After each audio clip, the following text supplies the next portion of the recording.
Since about the beginning of June up through today, we had another car break reported this morning. We've had 45 reported car breaks where various items have been taken from vehicles that have been left unlocked. Most of the vehicles have been on residents' property or parked in front of the house. There have been spare change, sunglasses, small electronic devices, cell phones, chargers, Bluetooth devices, GPS units, up to laptops taken from the vehicles. This has been widespread throughout the town, and the common denominator is that the vehicles have all been left unlocked. We haven't had any reports with these residential car breaks of forced entry into the vehicles or broken windows or anything of that nature. We have had breaks like this before. Usually it's in the warmer months that we've had them, but not to this scale.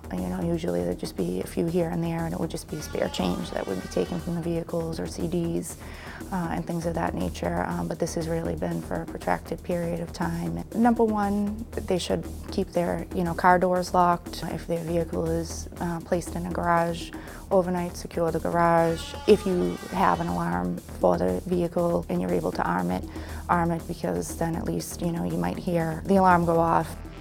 Update.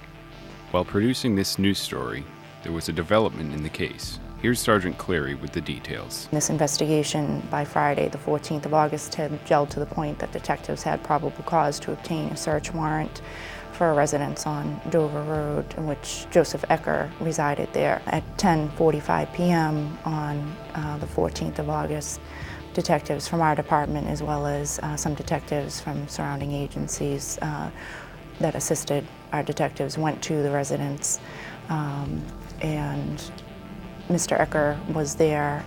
He was cooperative, his parents were cooperative.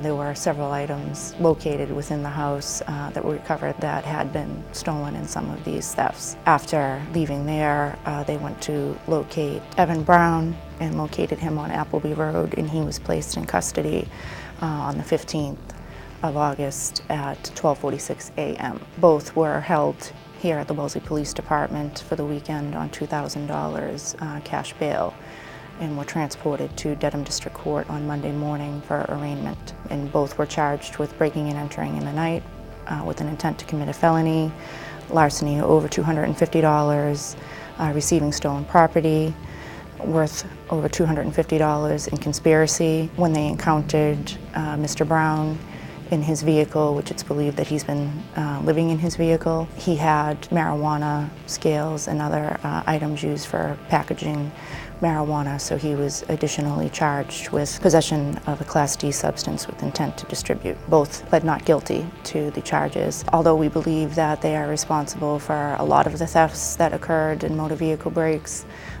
they may not be responsible for all of them. As I mentioned, there are other towns in the area and just in Massachusetts in general that are having similar types of thefts. So even though they have been arrested, we strongly recommend that people lock their vehicles.